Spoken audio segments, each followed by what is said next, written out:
आज 21 नवंबर हो चुका है, ठीक है? और कल 22 नवंबर होगा, जो कि आप लोगों के लिए लास्ट डेट रहने वाली है। और आपको ऑलरेडी पता है 22 नवंबर जेईई मेंस का जो भी फर्स्ट सेशन है, जनवरी वाला सेशन है, उसके लिए आप लोगों का लास्ट डेट रहेगा रजिस्ट्रेशन के लिए, ठीक है? अभी भी जितने भी बच्चों ने रजिस्ट्रेशन नहीं किया है, फटाफट वो रजिस्ट्रेशन कर लीजिए, ठीक है? क्योंकि देखिए प्रीवियस ईयर में आपको पता है लगभग 12.5 लाख बच्चे अपीयर हुए थे, किसमें? फर्स्ट सेशन में। इस बार जो ये रिकॉर्ड है आप लोग देखना कि 13 प्लस ये जा रहा होगा, ठीक है? 13 लाख से भी ज्यादा बच्चे इस बार एग्जाम देंगे फर्स्ट सेशन में। अभी तक यही देखा जा रहा था कि बच्चे रजिस्ट्रेशन नहीं कर रहे थे, उसके पीछे रीजन था कि आप लोगों का कैटेगरी सर्टिफिकेट नहीं बना था, ठीक है? लेकिन उसके लिए प्रॉपर एंड जो भी ऑफिशियल वेबसाइट है जेई मेंस की, वहां पर क्यूएनए जो इन्होंने डाला हुआ है, वहां पे ये चीज क्लियरली मेंशन कर दी है, ठीक है? उसके बाद और स्पीड से यहाँ पे रजिस्ट्रेशन होते हुए दिख रहे हैं। लेकिन देखिए आप लोगों को ये चीज 20 को पता चला है, ठीक है? 20 नवंबर को पता चला है कि ऐसा ऐसा कुछ जेई मेंस ने बोला है कैटेगरी सर्टिफिकेट की रिगार्डिंग। अभी तक इन्होंने कुछ भी नहीं बताया था, लेकिन आप लोग मेरे 8 से 10 दिन पहले वीडियोज भी देखोगे तो वहां पर मैंने आप लोगों के लिए सेम यही सॉल्यूशन दिया था कि अगर जो आपके पास कैटेगरी सर्टिफिकेट नहीं है तो आप सिंपली अपना एक्नोलेजमेंट नंबर, जो भी आप अप्लाई करते हो, एक फ्रेश कैटेगरी सर्टिफिकेट आप अप्लाई करोगे, खुद से करोगे या साइबर कैफे के थ्रू कराओगे, तो वहां पे आपको एक एक्नोलेजमेंट नंबर या फिर एक आपको एनरोलमेंट नंबर दिया जाता है, तो उसके थ्रू आप अपना रजिस्ट्रेशन कर सकते हो। क्लियरली मैंने आपको बोला था, जब बच्चे इतने पैनिक थे, पेरेंट्स इतने ज्यादा मतलब डिस्टर्ब थे कि हर जगह पता नहीं कहाँ कहाँ वो चक्कर लगा रहे थे, तब भी मेरा सिंपल सा यही जवाब था आप लोगों के लिए कि आप इस चीज को इतना बड़ा मुद्दा मत बनाइए, ये इतना बड़ा इश्यू नहीं है, ठीक है? ये सिर्फ आपको जरूरत पड़ेगी उस टाइम पे जब आपकी काउंसलिंग होगी, काउंसलिंग टाइम पे आपको हर हाल में अपना डॉक्यूमेंट्स वेरीफाई कराना होगा। उसके चलते हुए इन्होंने इस बार ये जो सिस्टम रखा था कि पहले से ही इनको इनकम सर्टिफ सॉरी कैटेगरी सर्टिफिकेट चाहिए, उसके पीछे रीजन सिंपल था, आप लोगों के लिए ही था वो, क्योंकि इनको कट ऑफ वगैरह निकालने में काफी ज्यादा प्रॉब्लम्स होती है, क्योंकि बाद में बच्चों के पास सर्टिफिकेट नहीं होते हैं। तो इन्होंने ये एक अच्छी पहल की, पहले से एक डॉक्यूमेंट्स मांग लिया। अब ऐसा नहीं है कि आप उसकी हार्ड कॉपी दीजिए, आपके पास पुराना हो वो दे दीजिए या नया बनवाया है वो दे दीजिए, और नहीं भी बनाए तो जस्ट एनरोलमेंट नंबर आप वहां पे डाल सकते हो। इसके रिगार्डिंग तो हम बात करेंगे ही क्यूएनए में, और क्या चीजें आप लोगों के लिए यहाँ पे बोली गई हैं। उसके अलावा आप लोगों को पता है कि अभी यानी कि 20 नवंबर को ही आप लोगों का 12th बोर्ड का, 12th और 10th, ठीक है, सीबीएसई ने दोनों का आप लोगों के लिए डेट शीट निकाल दिया है। अब क्या क्या डेट्स रहने वाली हैं, इन दोनों में कितना ज्यादा कनेक्शन है, और आप लोगों को किस तरीके से एडजस्टमेंट करना पड़ेगा इन दोनों के बीच में, तो उस सब के बारे में भी हम बात करेंगे। तो ये तो सिंपली क्यूएनए है, जो कि जेई मेंस के ऑफिशियल वेबसाइट पे आपको देखने को मिल जाएगा। यहाँ पे मैक्सिमम चीजें वही है जो हमने आपको ऑलरेडी बताई हुई है। How to register for JEE Mains किस तरीके से करना है, चूज सिटीज किस तरीके से करनी है, आधार नंबर वाला प्रॉब्लम आ रहा था उसके रिगार्डिंग है, एलिजिबिलिटी कैंडिडेट फॉर पीडब्ल्यूडी, ठीक है, इन सब बच्चों के लिए यहाँ पे बोला गया है। और अपने जो काम की चीज है, अगर जो मेरे पॉइंट ऑफ व्यू से बात करो तो ये जो भी इन्होंने क्यूएनए निकाला है, मैंने हर एक का आंसर आप लोगों को ऑलरेडी दे रखा था। लेकिन बच्चे को यही रहता है कि कुछ ऑफिशियल डेटा मिले, तो वो ऑफिशियल डेटा आप यहाँ से देख सकते हो। अपने लिए जो काम की चीज है वो है अपलोड फॉर कैटेगरी, ठीक है? ये जो भी आप लोगों को दे रखा है, uploading of the category certificate, इसके रिगार्डिंग बच्चे सबसे ज्यादा परेशान थे। इन्होंने क्लियरली बोला है, no category certificate is not to be uploaded by the candidate in the online application form of JEE Mains 2025। ये तो आप लोगों को ऑलरेडी पता था, जब आप फॉर्म फिल कर रहे हो वहां से आपसे डॉक्यूमेंट्स नहीं मांगा जा रहा है अपलोड करने के लिए, तो यहाँ पे ये तो कोई बड़ी बात नहीं है, इन्होंने बताई है जो। लेकिन यहाँ पे जो सबसे इंपॉर्टेंट चीज है वो यहाँ पे आप देख सकते हो, instead of the uploading certificate candidate has to filling, ठीक है, फिल फॉलोइंग डिटेल्स, क्या क्या डिटेल्स वहां पे फिल करनी है? Certificate number, date of issue, ठीक है, इश्यूइंग अथॉरिटी, इन तीन चीजों के बारे में डिस्कस करने वाले हैं, और इन्हीं तीन चीजों की वहां पे रिक्वायर थी। लेकिन बच्चों के पास ये तीन चीजें तभी आएंगी जब उनके पास डॉक्यूमेंट्स होगा, ठीक है? डॉक्यूमेंट्स ही नहीं है तो ये चीजें कहाँ से लेके आए? लेकिन उन्होंने देखिए यहाँ पे क्लियरली अब बोल दिया है, in case the category certificate is not available and candidate has applied for the same, अगर बच्चे के पास कैटेगरी सर्टिफिकेट नहीं है फिर भी वो इस कैटेगरी में अप्लाई करना चाहता है, तो वो यहाँ पे लिखा हुआ है, द एक्नोलेजमेंट नंबर या फिर रिसिप्ट नंबर जो भी आपको मिलता है, date of application and issuing authority, जब भी आपने उसको अप्लाई किया है वो डेट आपको लिखनी है, और जिसके थ्रू आप लोग यानी कि जिस अथॉरिटी के थ्रू उसको आप करा रहे हो, यानी कि एप्लीकेशन फॉर्म फिल करा रहे हो, वहां पे आप लोगों को उसका नेम डालना है, ठीक है? Be filled in the online application form, candidate is not guaranteed A seat based on acknowledgement receipt number. अब ये बात सही है, बिल्कुल ऐसा नहीं है कि एक्नोलेजमेंट नंबर और रिसिप्ट नंबर पर ही आपको सीट दे दिया जाएगा। ये आप लोगों को उस टाइम पर the candidate is required to provide certificate at the time of document verification. अब डॉक्यूमेंट वेरिफिकेशन टाइम पे आपको डॉक्यूमेंट देना होगा, तभी आप सीट के लिए एलिजिबल होंगे। लेकिन डॉक्यूमेंट वेरिफिकेशन आपका एनटीए नहीं करता है, डॉक्यूमेंट वेरिफिकेशन होगा आपका काउंसलिंग में। जब जोसा काउंसलिंग सीसेप काउंसलिंग होगी, देन आपका उस टाइम पे आपका डॉक्यूमेंट वेरिफिकेशन होगा। तो उस टाइम तक आपको हर हाल में बनवा लेना है। वैसे भी आपको पता होगा 31 मार्च के बाद का ही चाहिए, आफ्टर 31 मार्च, ठीक है। या तो आपका 1 अप्रैल का हो या उसके बाद का हो, ये डॉक्यूमेंट्स आपके चलेंगे, 31 मार्च तक भी नहीं चलेगा। तो ये डॉक्यूमेंट्स तो आपको 2025 में बनवाने ही है, तो इसलिए इन्होंने इसके लिए ज्यादा प्रेशर नहीं डाला है।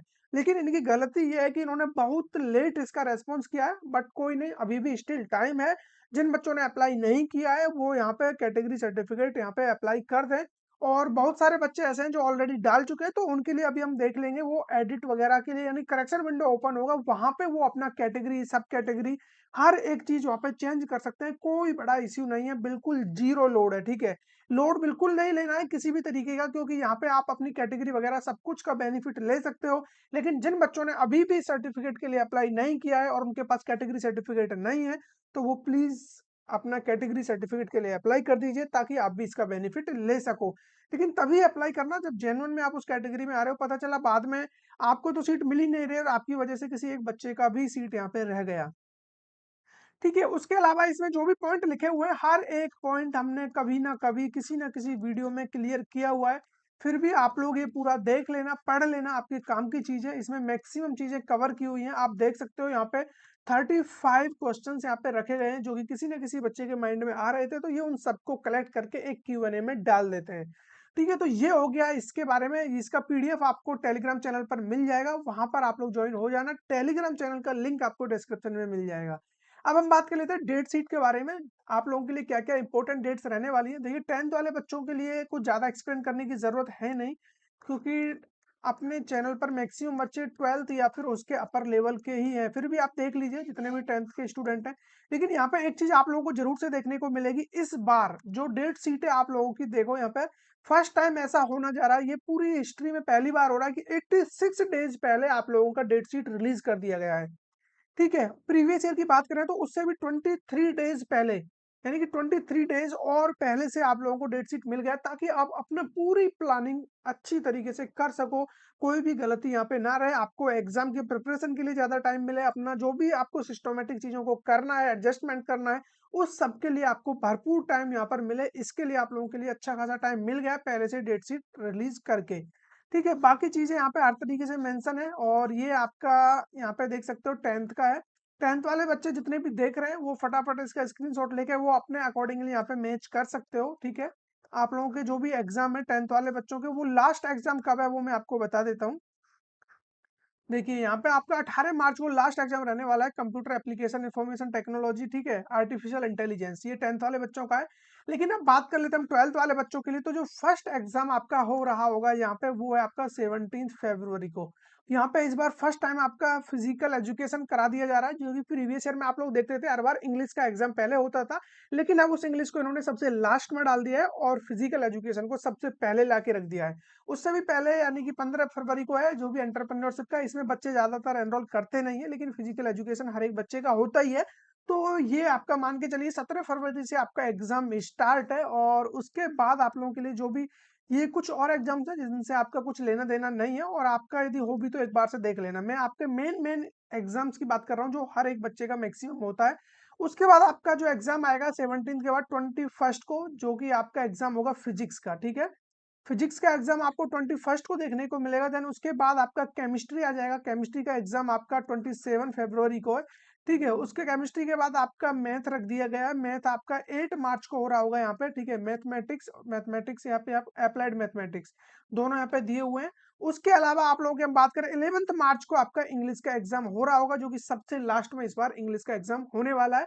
लेकिन इसके अलावा कुछ बच्चे यहाँ पे होंगे लाइक जिनके पास बायोलॉजी वगैरह होगी, तो उनके लिए यहाँ पे जो एग्जाम है 25 मार्च रहने वाला है, बायोलॉजी का एग्जाम। देन सबसे लास्ट में जो बच्चे कंप्यूटर है जिनके पास, तो उनका 29 मार्च को कंप्यूटर साइंस का एग्जाम होने वाला है। तो ये आप लोगों का पूरा स्कीम है, जो भी आपका टाइम टेबल है ये आप देख सकते हो, ठीक है। इसके अकॉर्डिंगली आप यहाँ पे पूरा प्रिपेयर करोगे और अपना जो भी टाइम है जो भी टाइम टेबल है उसको आप इसी के अकॉर्डिंग ही मैनेज करोगे, क्योंकि अब आपके पास जो टाइम बचा हुआ है, देखिए सबसे बेस्ट चीज तो ये है, आप लोगों को देखिए जेई मेंस की तरफ से अब कोई प्रॉब्लम नहीं है, उन्होंने क्लियरली इंस्ट्रक्शन दे दिए हैं, जो भी है आपका डेट पहले से आ चुका है, एग्जाम डेट आपको पता है, हर चीज आपको ऑलरेडी पता है, जेई मेंस का एग्जाम कब हो रहा है ये आपको ऑलरेडी पता है। यहाँ पे आप डेट और अगेन देख सकते हो किस किस डेट में आपका एग्जाम होने वाला है, जनवरी वाला अटेम्प्ट, ठीक है। सबसे पहले इन्होंने यही डेट मेंशन की हुई है, किस किस डेट को आपका एग्जाम होगा, यहाँ पे आप देख सकते हो क्लियरली मेंशन है, सेशन फर्स्ट बिटवीन 22 जनवरी से लेकर 31 जनवरी तक आपका ये होगा। सेकंड जो सेशन 2 है वो आपका 1 अप्रैल से 8 अप्रैल तक कंडक्ट करा दिया जाएगा। उसके अलावा डेट शीट आपके पास प्रॉपर मिल चुका है, तो अब आपके पास जो भी है, अब आपको स्ट्रेटेजी बनाना है, प्लानिंग करना है, किस तरीके से किन किन चीजों को बैलेंस करना है, ठीक है। और एक चीज आप लोगों ने देखा होगा, जो आपकी डेट शीट आई है, डेट शीट में आप लोगों को भर भर के टाइम दिया हुआ है, हर एक एग्जाम के लिए प्रॉपर टाइम है। काफी बच्चे ऐसे होंगे जो किसी ना किसी एंट्रेंस एग्जाम की प्रिपरेशन कर रहे हैं, उन बच्चों के लिए इतना टाइम दिया हुआ है, अगर वो चाहें तो जो टाइम बीच में जो गैप दिया हुआ है, जो इंटरवल दिया हुआ है, उसी टाइम ड्यूरेशन में आप अपनी पूरी प्रिपरेशन कर सकते हो बोर्ड की, क्योंकि बोर्ड में उतना ज्यादा नहीं पढ़ना होता है, क्योंकि आप लोगों ने पीसीएम ऑलरेडी अच्छे से पढ़ी हुई है, बस इसका एक फॉर्मेट जानना है। 10 से 15 आप लोग यहाँ पे क्या 10 से 15 आप प्रैक्टिस टेस्ट लगाओगे यहाँ पे, देन आपका काम हो जाएगा, कोई इश्यू नहीं है। पीसीएम के अलावा आपको हिंदी और इंग्लिश जरूर से थोड़ा बहुत देखना है, या फिर हिंदी के अलावा कोई और लैंग्वेज है तो वो उसमें थोड़ा सा आपको ध्यान देना होगा। उसके अलावा कुछ खास प्रॉब्लम यहाँ पे नहीं है, ठीक है। तो आप लोग जो भी टाइम ड्यूरेशन आपको दिया गया है, बीच में इंटरवल मिल रहा है, उसमें ही आप प्रिपेयर कर लोगे। इसके अलावा जितना भी टाइम है आप लोग अपना जेई मेंस पर लगा दीजिए पूरा रिवीजन में। रिवीजन सबसे ज्यादा इंपॉर्टेंट है। आप चाहे देखिए जितना भी पढ़ लो, कितना भी पढ़ लो, आप लोग पूरा 4 बार 5 बार सबको घोट भी लोगे, लेकिन आप पीछे से भूलते हुए जाओगे जब तक आप मैक्सिमम यानी कि प्रैक्टिस नहीं करोगे, आप न्यूमेरिकल सॉल्व नहीं करोगे, प्रैक्टिस पेपर नहीं लगाओगे, ठीक है। रिवीजन सबसे ज्यादा इंपॉर्टेंट है, और रिवीजन करने का बेस्ट तरीका है आप लोग ज्यादा से ज्यादा मॉक टेस्ट लगाइए। मॉक टेस्ट लगाने से आपके कॉन्सेप्ट भी क्लियर होंगे, थ्योरेटिकल पार्ट भी, हर एक चीज वहां पे क्लियर हो जाती है। आप दिन में एक मॉक टेस्ट भी लगाओगे तब भी आपके पास सफिशिएंट टाइम है, और आप इजीली अपना काम कर जाओगे, कोई दिक्कत आपको नहीं आने वाली है, ठीक है। तो इस चीज को थोड़ा सा याद रखना। अगर जाते जाते एक चीज और बता देता हूं मैं, आप लोगों के जितने भी क्वेश्चंस रहेंगे, ठीक है, आपके 25 क्वेश्चन है एक सब्जेक्ट में, तो 75 क्वेश्चन है टोटल, आपके नेगेटिव मार्किंग होगी हर एक क्वेश्चन में। ऐसा नहीं है कि आपके जो 5 नंबर आएंगे न्यूमेरिकल वाले उनमें नेगेटिव नहीं होगा, हर एक क्वेश्चन में नेगेटिव मार्किंग होगा। इस चीज को ध्यान में रखते हुए ही सॉल्व करना, ठीक है। आई थिंक आप लोगों के जो भी डाउट्स थे, यानी कि जेई मेंस के फॉर्म फिलिंग के रिगार्डिंग या फिर आपका डेट शीट के रिगार्डिंग, वो सारे डाउट यहाँ पे क्लियर हो गए होंगे। इन दोनों का पीडीएफ मैं टेलीग्राम पर डाल दूंगा, वहां से जाकर के आप डाउनलोड कर सकते हो। आई होप आप लोगों को जो भी ये वीडियो देखा है, ठीक है। और हाँ, एक चीज और जरूर से याद रखना, जितने भी बच्चे फर्स्ट टाइम इस चैनल को विजिट कर रहे हैं, क्योंकि जब तक देखिए आप लोगों को कॉलेज नहीं मिल जाता है, कॉलेज तक हम आपको नहीं पहुंचा देंगे, तब तक हर हाल में हम आपके साथ रहेंगे और हर जगह आपकी हेल्प कर रहे होंगे। काउंसलिंग प्रोसेस जब आपका स्टार्ट होगा, देन आपको पता चलेगा कि ये चैनल आपके लिए कितना ज्यादा वर्थ इट है। इसके लिए जरूरी आप सब्सक्राइब कर लीजिए और बेल आइकन को प्रेस कर लीजिए, ताकि हर एक वीडियोस का नोटिफिकेशन आपको मिलते रहे। तो मिलेंगे ऐसे किसी इंटरेस्टिंग टॉपिक के साथ, तब तक बने रहिए हमारे साथ।